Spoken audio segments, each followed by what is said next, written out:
As soon as you download the checklist, you'll be defaulted to the Instructions tab. And at the top of the Instructions tab, the first thing you'll want to do is click on the Enable Content button, and that will allow all the functionality of the macros built into the checklist to function properly.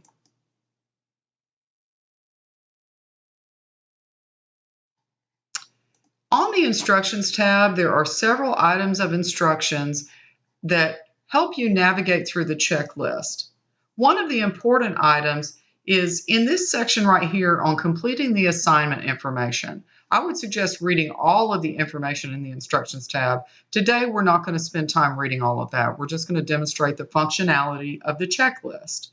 In that completing assignment information section, you'll see that there's apps entered is included in each of those blanks. All of the information that can be obtained from your apps package through your DMIS information is included there. And if you're completing this checklist prior to opening up your apps assignment, you'll have to enter that information directly into the assignment information tab in order for the checklist to work properly. So let's go to the assignment information tab now. And you'll see that in this example, I've already included information that I've preloaded so that I can demonstrate the functionality of the checklist. But in each of those blanks, you'll be requested to enter the information if it is not already entered from your apps information. Some of the items are checklists, including drop-downs. When there's a drop-down, use the drop-down so that the words are entered exactly as they should be.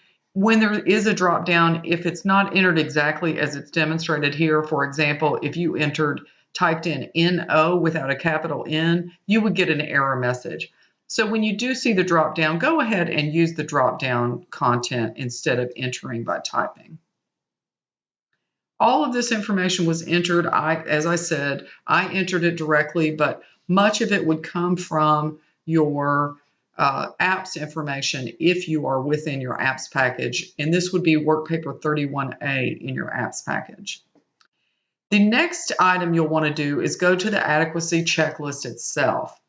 And the adequacy checklist is the same checklist that the contractor completes in accordance with the DFARS requirement. It's based on DFARS 252, 215, 7009, and there's a nice description about that information there. And you'll also see the version number listed up here with the date. I would always double check that against the version that is the most recent version on the audit tools section on the apps program, accounting programs and shells on the intranet to be sure that you have the most recent checklist before you get started. You can click on this button that says highlight unanswered questions. In this example, I've answered all the questions, but for example, if that question was unanswered, it would highlight as yellow. I'll go ahead and fill that back in so that we don't get lost and not figure out what we're doing later. But that's very useful when you, especially as you get to the end of the checklist and you want to be sure that you've answered everything. And I'll turn that off now. I can also click this disable auto zoom. The auto zoom, if it is enabled, allows me to click in on information and view that information at a different size, but I'll go ahead and leave that turned off for now. And then as I demonstrated quickly there are different ways to answer the questions. Let's go back up to question 1. And I can double click in a cell. The responses, it tells you here how you could do it. I could double click in that cell, I could place an X in that cell, or I could right click in the cell. Any of those clicks will allow me to enter the information in that cell. And if you'll notice here, I have a tally going, and that tally tells me how many yes answers I have in the yes column, how many no answers I have in the no column, and how many NA answers I have in the NA column. And I want to give you a caution about the difference between no and NA. let's scroll down here to number 12. I know that that's an NA for the example that I'm giving you here. The FAR requirement is that the proposal identify any incurred costs for work performed before the submission of the proposal. That's a unique situation where a contractor has been authorized to go ahead and start working on the proposed effort, and the proposal itself hasn't been submitted. So if I were to look at the example proposal, I would not see any evidence of the disclosure of any work performed. However, I don't really know whether or not the contractor has any work performed associated with this effort. So in order to answer that definitively, I need to communicate with the contractor and possibly the contracting officer to know whether or not there's any work performed that should be disclosed here. Well, if I look at the proposal, I would be inclined to answer no, because there is no evidence of incurred costs being separately identified there. But when I call the contractor and they tell me, oh, there is no work performed, that item really is an NA and not a no. So be careful with the use of no versus NA, and be sure that when you are answering no, it is truly a no that represents an inadequacy versus an item that's not applicable to this proposal. I'll give you an example of something where I answered no definitively. This requirement for materials and services is that the contractor submit a consolidated bill of material. Yes, a consolidated bill of material is a FAR requirement, and we learned that in the training. So that is clearly a no, because there was no evidence in my example proposal of a bill of material. And when I contacted the contractor, they said they don't have a consolidated bill of material available to provide. That's a very significant no, and we'll discuss that later when we get to the end of the checklist. So the checklist is divided up as the FAR Table 15.2 requirements are divided up. We have general instructions.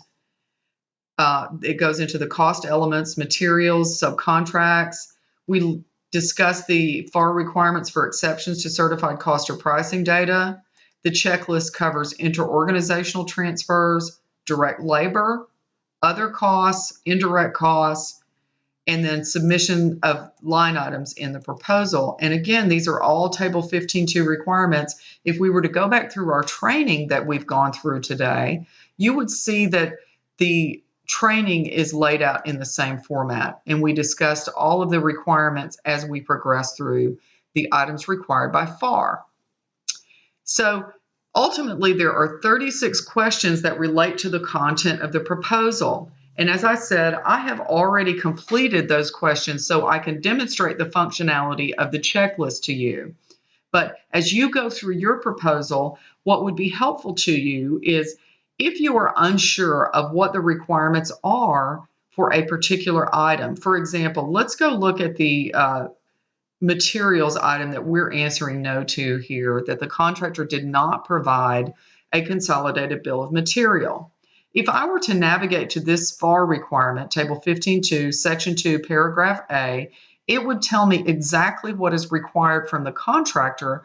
So if you're unsure about what this verbiage indicates, there may be more information in the FAR or the DFARs if you navigate back to those sections and review them for additional information that will help you make the correct decision on whether or not you should answer yes or no for each of those items. And as we navigate down here towards the end, we've answered 36 questions, looking at each of those requirements in the FAR or DFARs and comparing them to the contractor's checklist as well as the contractor's proposal, primarily the contractor's proposal. But it would be helpful to have the contractor's checklist available as you navigate through your own work in the checklist. Our final question is to indicate whether or not the proposal is adequate or inadequate. Before we do that, let me demonstrate one more thing. If I answer a no or an NA to an item in the checklist, I am required by the program, that macros built in the program, to fill out the comments box, whether it's a no or an NA. In other words, how did I make that determination? And I also suggest, even in certain situations where you have a yes, sometimes it's helpful to include information in the comments box. If it was difficult, for example, for you to determine that it was a yes based on what was included with the proposal, it would be helpful to include some comments. And you can include comments in the comments box even when you answer yes. So include those comments for the yeses when it's appropriate. For a no or an NA, you have to include the comments, and the box will say for no or NA answers, you must include the comments. Well, I had originally answered NA here, so let me change that back to an NA, and you'll see that also when the box turns yellow with red letters in it, you have to put some information there.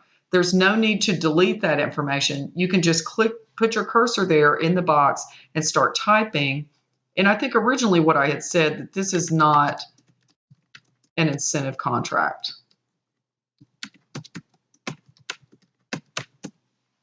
So now I've filled that back out, and now when I click out of that box, it turns white, and that means I'm okay to go.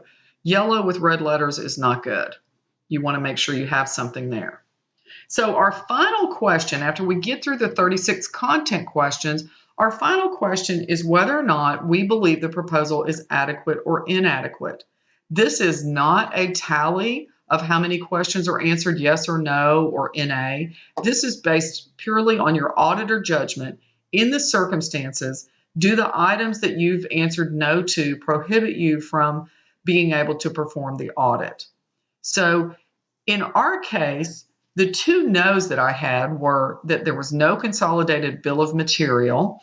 And then for the subcontracts up here, I didn't walk you through that, but I'll show you now. I answered that the contractor did not complete their price and cost analyses as required by FAR. And that's also a very big no, that the contractor has not done any of their price or cost analysis, as well as no consolidated bill of material. I would consider those to be very significant no's, and it would really prohibit me from being able to complete the audit effort. So in this case, I'm going to determine that this is an inadequate proposal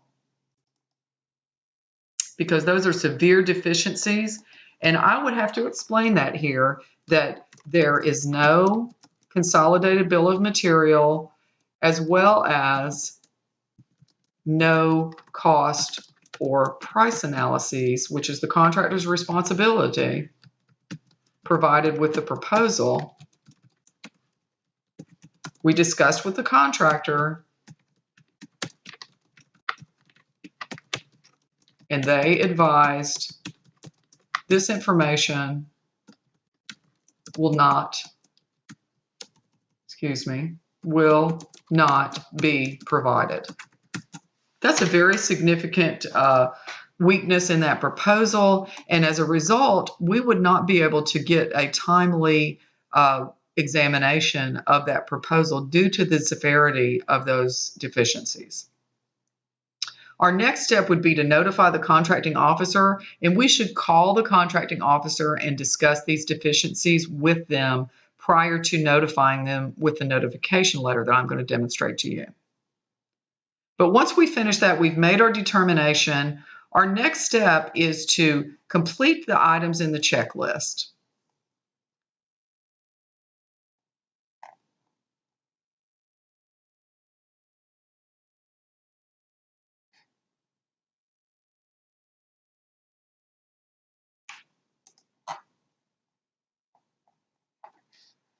Don't know